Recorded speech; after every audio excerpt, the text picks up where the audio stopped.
Bueno, espero te encuentres. ¿Estoy bien? ¿Sí? Pensé que me ibas a retar por algo. Eh, que Dios te bendiga, qué alegría poder estar nuevamente en este lugar para compartir lo que creemos Dios ha puesto en nuestro corazón y que tiene que ver con esta serie que venimos compartiendo con respecto a la familia. No sé qué repercusiones han tenido. Hemos recibido muy buenas devoluciones con respecto a la familia. La familia, el tema de predicar sobre la familia no es un tema que vende mucho, ¿no? Dentro de las iglesias. Muchas veces es como que uno termina esperando mensajes que tienen que ver, que no está mal, está bien, es parte, pero estos mensajes de todo te va a ir bien, lo mejor está por venir, el auto está llegando, está en el tercer cielo, pasa por el segundo y después llega. Y cosas así que son desafiantes, son interesantes, pero cuando nos toca hablar de familia es como que es un tema un poco más práctico y en algunas ocasiones para algunas personas que por ahí están en algún ciclo vital no tan, qué sé yo, no tan de familia, gracias George, no tan de familia, sino más bien un poco más individualista, son por ahí adolescentes, jóvenes, todavía cero noviazgo y otras cosas, y por ahí, ¿y a mí de qué me va a servir? Y a mí, y esto y lo otro, pero tengan en cuenta que hoy no estás, pero mañana sí. Tened en cuenta que el hombre de Dios, el príncipe, ya nació. Solamente falta descubrirlo. Por ahí no es el príncipe azul, es celeste, poquitito baqueteado viene, pero es celeste, no es azul. Tampoco te conformes con cualquier cosa, ¿no? Tampoco seas tan exigente. O aquella reina, ¿no? La de las películas que soñaste. Cómo me gustaría que sea así, asá. Este color de piel, este color de ojos y tantas cosas que Hollywood muchas veces, ¿no? Nos invita a disfrutar, nos invita de alguna manera a soñar y que muchas veces pone sobre la balanza algunas prioridades que no lo son, ¿no? Entonces nosotros vamos viendo cuestiones medias raras que no son lo real, que no son lo verdadero, pero que lo tomamos, ¿no? Entonces, el tema de la familia viene a ser un aspecto muy importante. Hemos hablado que la familia... ¿Recuerdan lo que hablamos al principio, el primer día?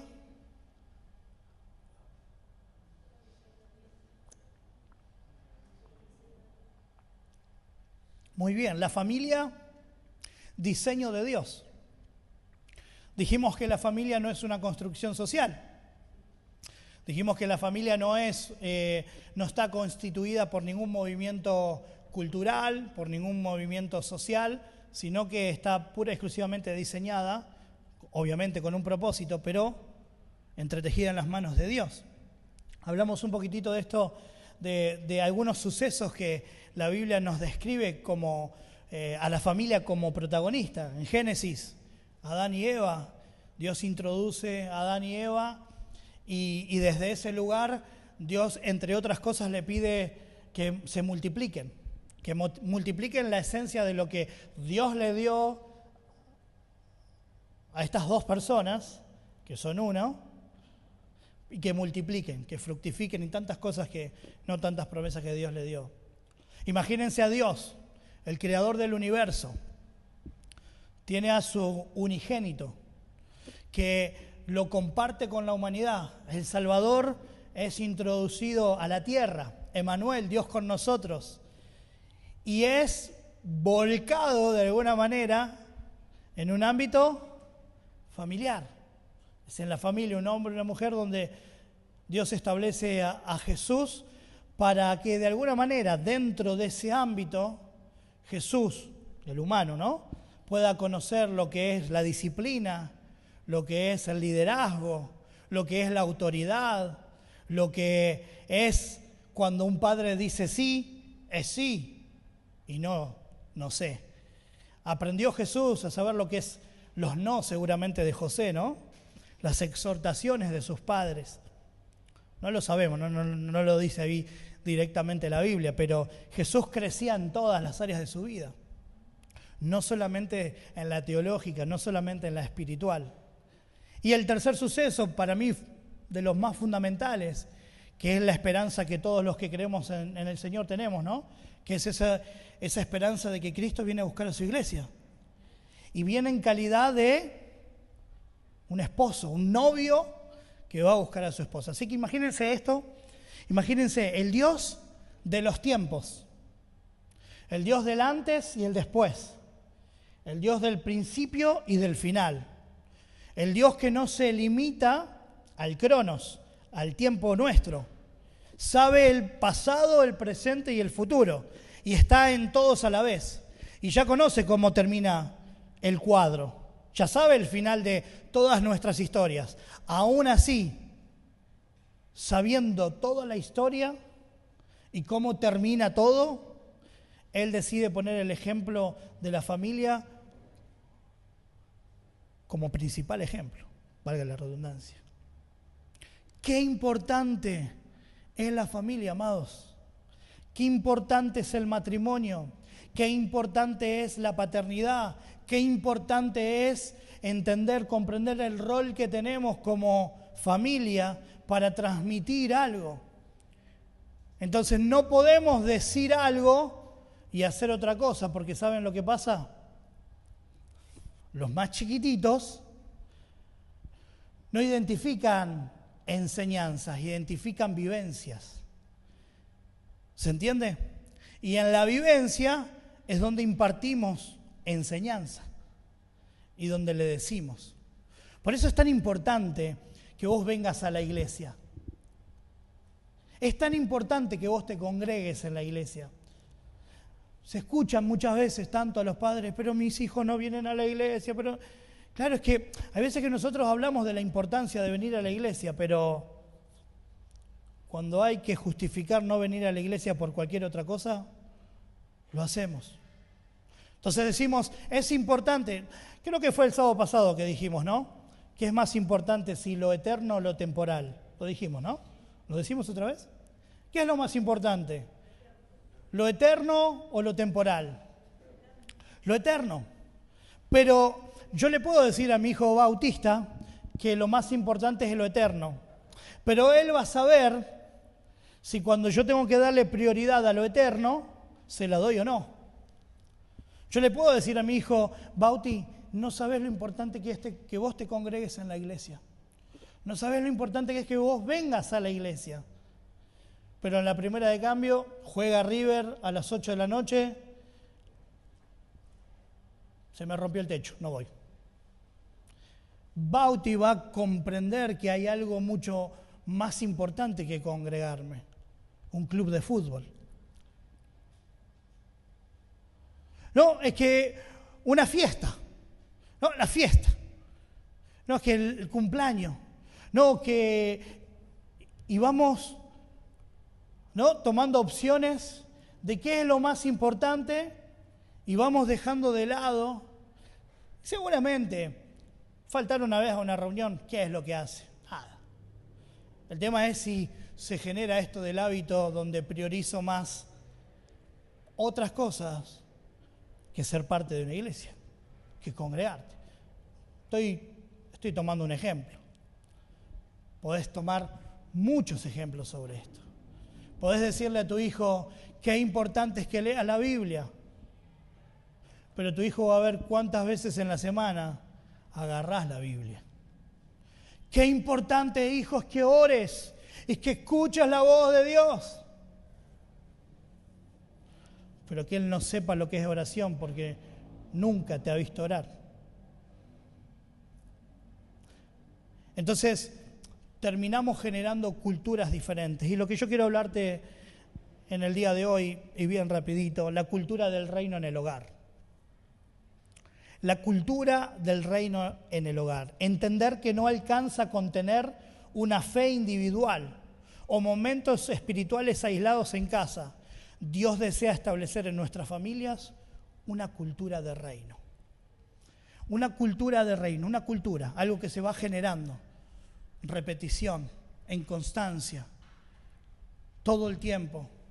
Se va generando una cultura y esa cultura es la que nos define.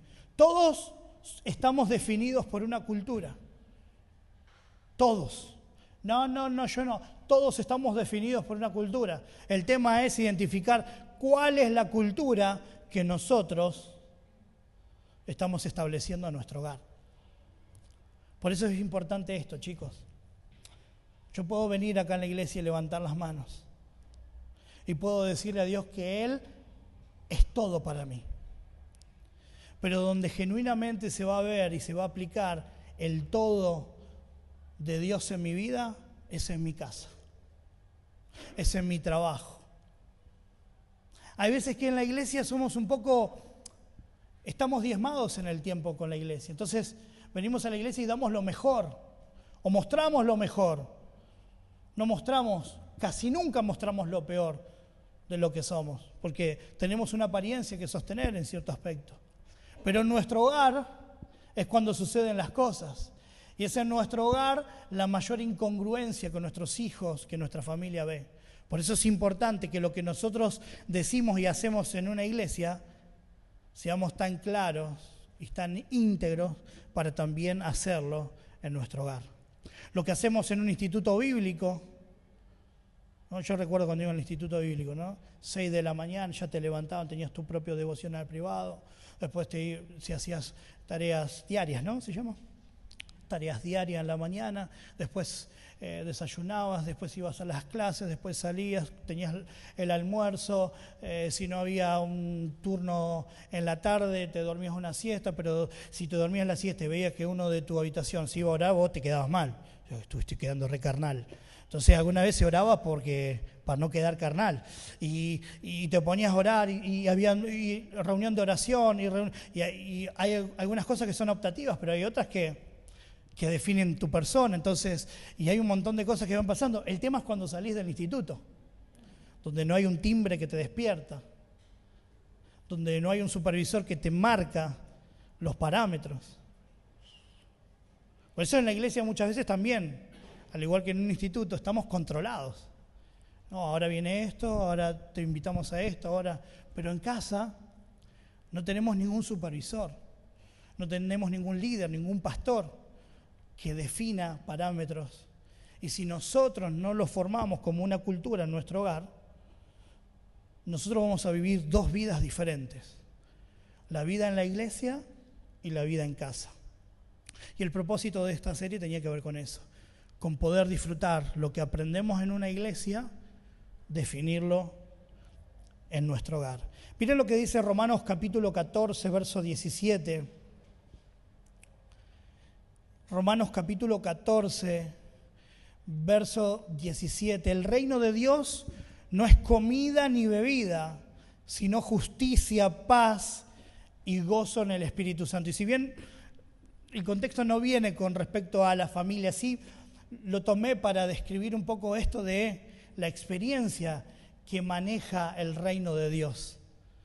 ¿No? Hay veces que hacemos del reino una utopía, algo tan lejano, tan como, acá es imposible o es un ideal.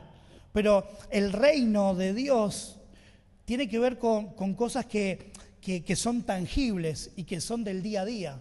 Por eso utiliza la cuestión de justicia. Porque nosotros podemos de alguna manera aplicar justicia en nuestro hogar. Justicia en las relaciones sanas. Justicia en la equidad dentro de nuestro hogar. Justicia aplicando el perdón constantemente en nuestra casa. ¿Cómo estás con tu esposa? ¿Cómo estás con tu esposo? ¿Cómo estás con tus compañeros de celda? No, digo de habitación. ¿Cómo estás con tu compañero, con tu compañera? Aplicando justicia de alguna manera. Justicia que obviamente nosotros no manejamos, pero que en base al Espíritu de Dios podemos de alguna manera trazar y ser lo más equilibrado posible. Paz, orden, respeto, cuidado, confianza, seguridad, empatía. Y cuestiones que son virtudes que aplicamos dentro de nuestro hogar. Imagínate un hogar donde, me pasó hace unos días que alguien estaba trabajando, contesto un WhatsApp y claro, no me di cuenta y toqué sin querer la tecla que dice mayúscula. Y entonces le respondí en mayúscula. Claro, esta persona es un profesor y se ve que los profesores identifican, no sé, para mí me da lo mismo en mayúscula o en minúscula, soy medio lelo en ese sentido, pero para este muchacho profesional de la educación entendió mayúscula como que lo estaba retando, ¿no? Entonces, claro, le empecé a hablar. Si ustedes miran el diálogo, empecé en minúscula y después seguí en el medio con mayúscula y después me di cuenta y bajé a minúscula, pero ya el pecado había sido soltado. Y claro, la persona en un momento me dice, pero qué lindo ambiente hay ahí en el trabajo. Me dice, entonces yo no entiendo, ¿por qué me dijo así? Qué lindo ambiente. Obviamente fue sarcástico de esta persona. Entonces le contesto, no sé qué te referís con lo del ambiente, pero... No, y ahí me dice lo de la mayúscula y yo no me había dado cuenta. Le digo, mira, te pido perdón. Se ve que mientras estaba escribiendo, tecleando, estaba desde la computadora. El WhatsApp de la computadora, en un momento no me di cuenta, toqué mayúscula y te mandé, pero por favor, no, nada que ver con esto, con lo otro, ¿no? Pero hay veces que en nuestro hogar manejamos un ambiente de desequilibrio mental y emocional, ¿no? Es como que todo el tiempo uno no puede hablar algo porque no sé si te ha pasado o si te está pasando, ¿no? Es como que cualquier tema que toques o tires sobre la mesa es motivo de boxeo, es motivo de discusión, es motivo de pelea. Y de alguna manera yo provengo de una familia desde ese lugar. Y de alguna manera también uno puede replicar ese ambiente. Por eso, cuando el Evangelio viene a nuestras vidas, nos confronta con nosotros y de alguna manera nosotros no fuimos culpables del pasado, pero sí tenemos un desafío en el presente y qué es lo que vamos a replicar para el futuro. Y definitivamente eso es un desafío que nos compete a todos nosotros. Entonces, esto es de donde yo vengo. Bueno, pero esto es lo que hoy yo soy. Y esto es lo que defino en Cristo, qué es lo que quiero ser. Por lo tanto, yo tengo que ser congruente. ¿Y qué es lo que recibo? ¿O qué es lo que hago? El reino de Dios tiene una cultura y tiene que establecerse en mi hogar. Yo tengo que establecer en mi hogar una cultura. Yo tengo que definir en mi hogar una cultura. Yo tengo que definir el lenguaje que yo voy a hablar en mi casa. ¿Definiste el lenguaje que vas a utilizar en tu hogar? ¿O el que estás utilizando en tu hogar? ¿Definiste la manera en que vos vas a tratar a la persona estando enojado o enojada? Bueno, pero eso no lo controlas. Y en cierto aspecto no, pero en cierto aspecto cuando alguien se enoja, lo que larga es lo que definitivamente tiene. Por lo tanto, si hay eso, hay que sacarlo. Por lo tanto, hay que trabajarlo. Para los que no están casados, no tienen novios, pero novia o novio, han definido cómo quieren su hogar, han definido cómo quieren su familia, han definido cómo desearían que si fuera su matrimonio, más allá de que hay un montón de dinámicas que pueden llegar a contrarrestar muchas cosas que uno cree, pero en definitiva cuando alguien lo proyecta en el Señor hace milagros en la familia. Gracias, 2 amén. Muchas gracias. ¿Sí? Entonces, el reino de Dios tiene una cultura y debe vivirse, debe establecerse en mi casa. Si no se respira esta justicia, esta paz, este gozo, que el gozo habla de gratitud, habla de afecto, habla de aprender a... Vieron que hay padres que te dicen te amo de una manera media rara, donde vos lo identificás, me ama. Me ama porque me pegó así, pero no me pegó así, me pegó así. Me está diciendo que me ama. Y tiene maneras raras de expresar su amor. Bueno, la realidad es que nosotros como padres debemos trabajar para que no suceda eso. Y para que en nuestro hogar la justicia, el gozo, la paz, sea algo que se respira todos los días. Porque si no, estamos manifestando otro reino. Imagínate si en tu casa, yo no quería estar en mi casa. Yo no quería llegar a mi casa. De hecho, se lo he contado varias veces, cuando yo salía de la escuela, yo sentía que algo había pasado en mi casa y siempre tenía una imagen, un charco de sangre, siempre, siempre. Siempre yo lo que me imaginaba era un charco de sangre. Sabía de que yo llegaba a casa y alguno de los dos se había lastimado. Y alguno de los dos había pasado algo y entonces, ¿quién quiere ir a una casa así? Nadie, ¿no? Entonces, definitivamente era un lugar de tormento el hogar. Pero cuando el hogar se transforma en un lugar de paz, de gozo, de justicia, es un hogar a donde nuestros hijos quieren vivir, donde nuestros hijos quieren ser perfeccionados y donde nuestros hijos, en mayor o en menor medida, son entrenados. Pero es un desafío y es un trabajo que vos y yo tenemos que hacer. Todos los que estamos acá tenemos que hacer. ¿Amén? Más o menos. Amén. El reino de Dios tiene una cultura y debe vivirse en casa.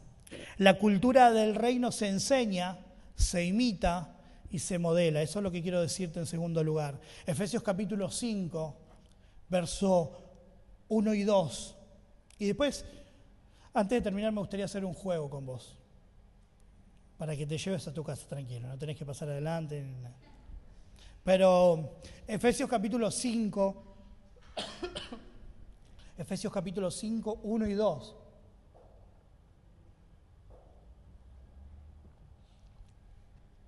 ¿Qué dice?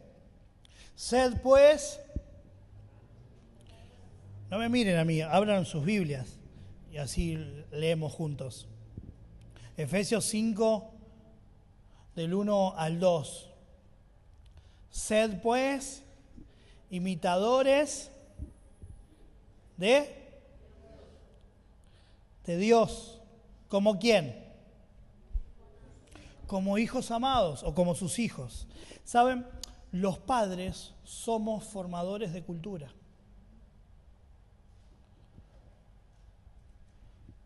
Algo más parecido si no tenés hijos, bueno, tu liderazgo también forma un liderazgo, una cultura. Algunos creen o no, yo creo en esto de la paternidad espiritual, ¿no? Y también la paternidad espiritual genera cultura que van marcando la vida de nuestros hijos, físicos o espirituales. No solo con palabras formamos cultura, sino con ejemplo. La forma en que hablamos, la forma en que resolvemos conflictos, la forma en que reaccionamos ante los fracasos, modelan cultura. Por eso hay una estadística tan grande en muchos países que profesan el cristianismo, el protestantismo, de padres que van a la iglesia, pero que sus hijos ya no van a la iglesia. Sus hijos ya no quieren ir a la iglesia. Hace unos días vimos un videito de el doctor Lucas Leis, y él habla un poquitito sobre la cuestión esta de la gente que no quiere tener hijos. Un poquito lo hablamos, creo que hace un sábado, 2 sábados atrás. No quiere tener hijos y producto de eso es algo que va a perjudicar y va a ser un golpe importante para las generaciones que vienen, sobre todo para las iglesias dentro de 10, 15, 20 años. Porque no solamente que ya es difícil predicar el evangelio y que la gente se convierta, reciba el llamado, sino que ahora también los mismos cristianos deciden no tener muchos hijos como antes sí, y el número empieza a bajar. Entonces, Lucas Leis hablaba sobre una baja exponencial en cuanto a números dentro de la iglesia. Y hacía un llamado a volver a ¿cómo se llamaba? A las reuniones, a las confraternidades, ¿no? Porque dice, de repente estoy en la iglesia, somos 20 gatos locos. Yo me quiero casar, pero no hay nadie, son todos feos. Entonces dice, ¿con quién se va a casar? ¿A quién va a elegir? Empecemos a confraternizar. A ver si ahí encuentra la filistea. No, a la hermana en Cristo. Y habla sobre estas cuestiones, ¿no? Pero más allá de ese chiste, hay una realidad, que cuando nosotros no vivimos la cultura del reino, nuestros hijos maman un tipo de cultura. Y eso es lo que va a reaccionar en un enganche o en un alejamiento? ¿Por qué los padres oran para que vengan sus hijos a la iglesia si los hijos nacieron en las iglesias? ¿Qué es lo que pasa? Bueno, obviamente no hay una fórmula, obviamente. La familia es un sistema dinámico, movimiento constante, y lo que por él le sirvió a una familia, a otra familia probablemente no le sirva, porque somos totalmente diferentes. Pero sí hay una realidad, que cuando nosotros establecemos una cultura en la iglesia, pero después, y con hermanos de la iglesia, pero después tengo una cultura en mi casa, con mi familia y con amigos que no son cristianos, entonces yo estoy viviendo doble cultura. Y la verdad que nuestros hijos van a ver incongruencias. Por eso, no alcanza con enseñar principios. Hay que vivirlo delante de nuestros hijos. Tenemos que ser de ejemplo. Hay un escritor que hizo un libro de terapia familiar y dice, lo que somos habla más fuerte que lo que decimos. Y David Firman, un psicólogo y pastor cristiano, dice, la familia es el laboratorio del reino, donde se prueba si lo que predicamos se sostiene bajo presión. Esta es una frase y te la quiero regalar. Anótala, por favor, anótala, porque es muy buena. La familia es el laboratorio del reino, donde se prueba si lo que predicamos se sostiene bajo presión. Y es un desafío enorme.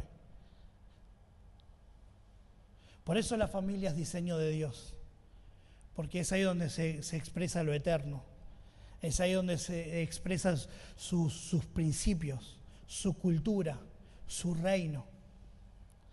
Y si nosotros no adoptamos eso, entonces estamos viviendo otro reino en medio de una creación de otro reino. ¿Se entiende? Y no te va a dar, pero le doy todo, no le falta nada, pero esto, lo otro, y mirá, porque no tiene que ver con otra cosa. Y obviamente hay excepciones a la regla, pero ¿estoy imitando a Cristo o solo esperando que otros cambien? Estoy esperando que mi esposo cambie. No, hasta que no cambie ella, yo no cambio. Hasta que no pase esto, yo no doy el siguiente paso. Quiero terminar con esto. Te dije, la cultura del reino se enseña, se imita y se modela. Pero quiero decirte que la cultura del reino, cuando se aplica en un hogar, esta cultura transforma incluso los conflictos, las situaciones. ¿Cuándo no hay conflictos en casa? Muchas veces enfrentamos conflictos en nuestro hogar. Nuestros padres, nuestros hijos. Existen conflictos. El problema está cuando del conflicto pasa la crisis. ¿Y por qué pasa la crisis? Porque el conflicto no fue resuelto. Pero el conflicto en sí mismo está bueno. Es importante. Nos forma. Nos da herramientas. De hecho, en Eclesiastés cuando dice, mejor es 2 que 1 porque hay mejor paga. Pero también dice, porque si uno se cae, el otro lo levanta. Ahora, el autor hace un énfasis en esto de caer.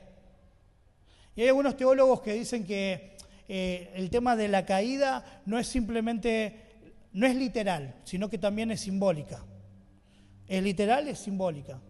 Puede haber una caída física, pero también puede haber una caída emocional, sentimental, una caída, un altibajo espiritual, tentaciones, circunstancias adversas que hacen subir y bajar el estado anímico de una familia.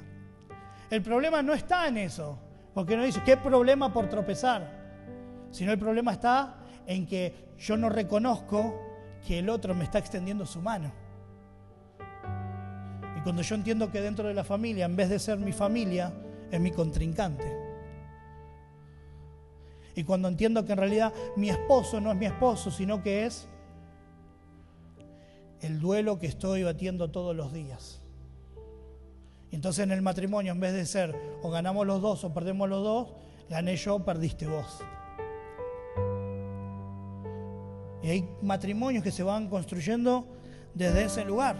Y los hijos van viendo, uy, ganó papá, ganó mamá, hoy le tocó, uy, qué bien lo que te dijo papá, te ganó. Pero en el matrimonio, en la familia no se gana, o ganan todos o pierden todos. Porque cuando alguien siente que ganó y el otro siente que perdió, en realidad perdió el matrimonio, perdió el hogar. Pero cuando reconozco mi yo en el otro, que ya dejé de ser un yo para ser un nosotros, cuando yo tropiezo, el tropezar es una invitación para ver la fidelidad de Dios en la vida de la persona que Dios puso al lado mío. Y saber que la otra persona está para extender su mano. Imagínate si el versículo hubiese terminado de la siguiente manera. Porque si uno cae, el otro lo levanta, pero el que se cayó le dice, mejor solo que mal acompañado. Hubiese sido una complicación, ¿no? No se hubiese utilizado para los casamientos y esas cosas. No.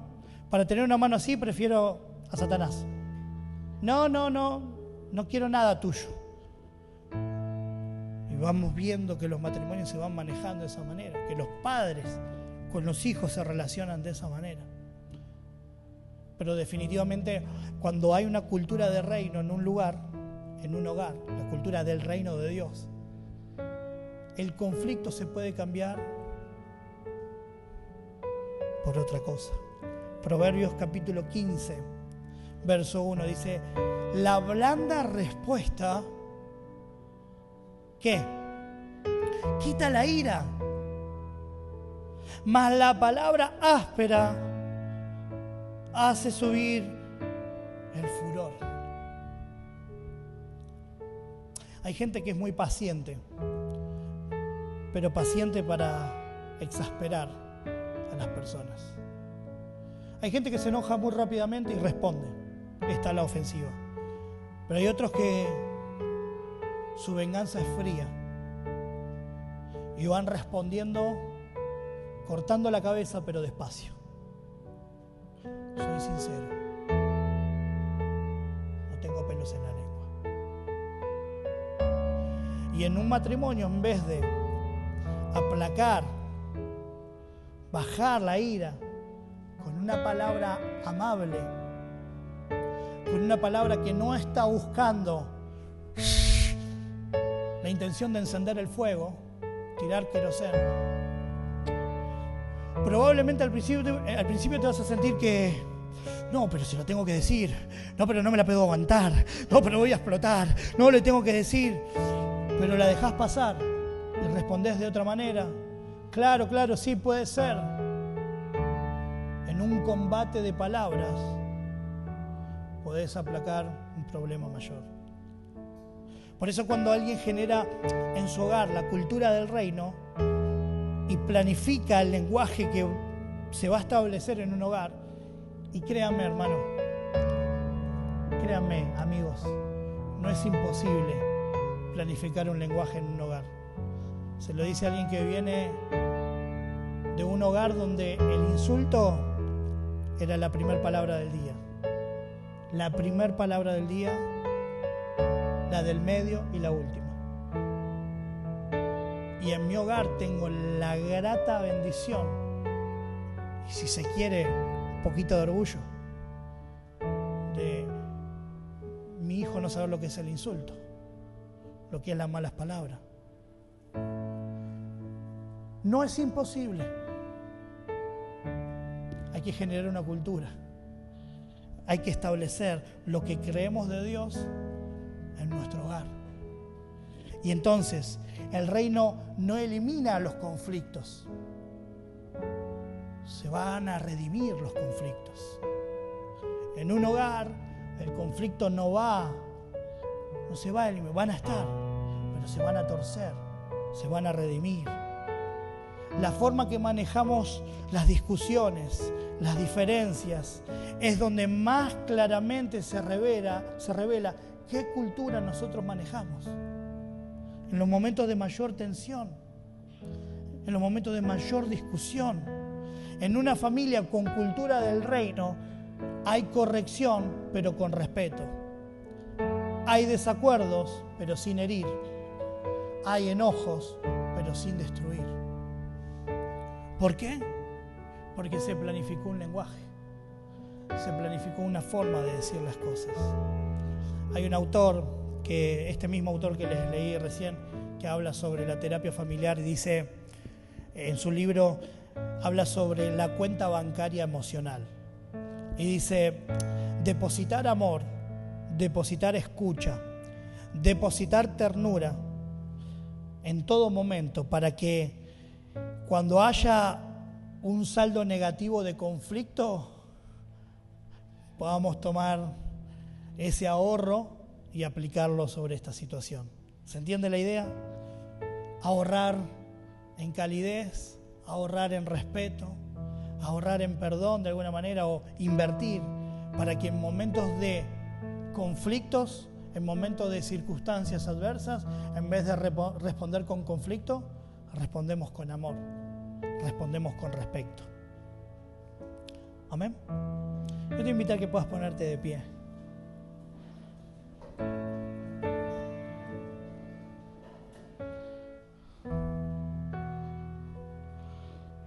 Una madre oraba todas las noches para que Jesús se establezca en su hogar, para que Dios reine en su casa. Pero después de un largo tiempo, su hija se presentó en el cuarto, en su habitación, y le dijo: mamá, vos decís que Jesús reina, pero en casa el que maneja el clima es el enojo. Fuerte. Una historia verídica.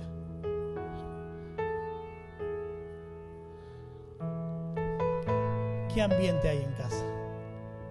Te voy a invitar a que puedas cerrar tus ojos. 3-4 minutitos nada más. ¿Sabes? Te voy a decir algo. Te invito a que cierres tus ojos para que podamos hacer una especie de juego y que te puedas imaginar algo. La Biblia dice en Proverbios que donde no hay visión, el pueblo se extravía, ¿no? Cuando no hay visión, uno pierde el norte, uno se descuida. Una familia sin visión termina gobernado por urgencias, por emociones y obviamente por culturas que son ajenas a la del reino de Dios. Pero de alguna manera nosotros tenemos que planificar nuestra familia y de alguna manera tener una visión que responda a la familia. Y yo te quiero hacer este juego en tu mente, que te imagines. ¿Qué tipo de hogar querés ser? ¿Qué tipo de hogar te gustaría trabajar? No, es que vos no sabés, yo ya tengo un hogar que está para atrás. No, no te estoy diciendo lo que tenés, te estoy diciendo lo que Dios puede hacer. Pero hay que planificar, hay que visionar, hay que trabajar, hay que marcar una brújula, un norte, un destino para poder. ¿Qué tipo de hogar quiero tener? ¿Qué tipo de hogar querés tener? ¿Lo tenés? ¿Qué principios no son negociables para ese hogar? ¿Qué principios vos decís, esto no se negocia en casa? Porque yo quiero hacer este tipo de hogar. No te pido que te imagines un hogar perfecto, sin problemas, sin discusiones, no existe. Lo que te pido es que hagas algo que una familia humana, de carne y hueso, donde implica problemas, sí, pero donde Dios puede establecerse y los problemas transformarlos. ¿Qué tipo de hogar quiero? ¿Qué principios no son negociables? ¿A qué destino espiritual estamos yendo como familia? ¿Hacia dónde vamos? Cuando entiendo que mi familia es diseño de Dios para establecer un propósito, para establecer en la tierra algo, ¿qué? ¿Hacia dónde voy con mi familia? Si la Biblia me habla que mis hijos son saetas, que hay un propósito. para conmigo, para con mis hijos, para con mi familia.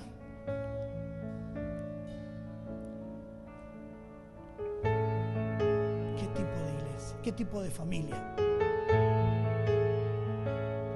Que no sea y que no haga la diferencia entre una cosa en la iglesia y otra cosa en casa. ¿Qué tipo de hogar?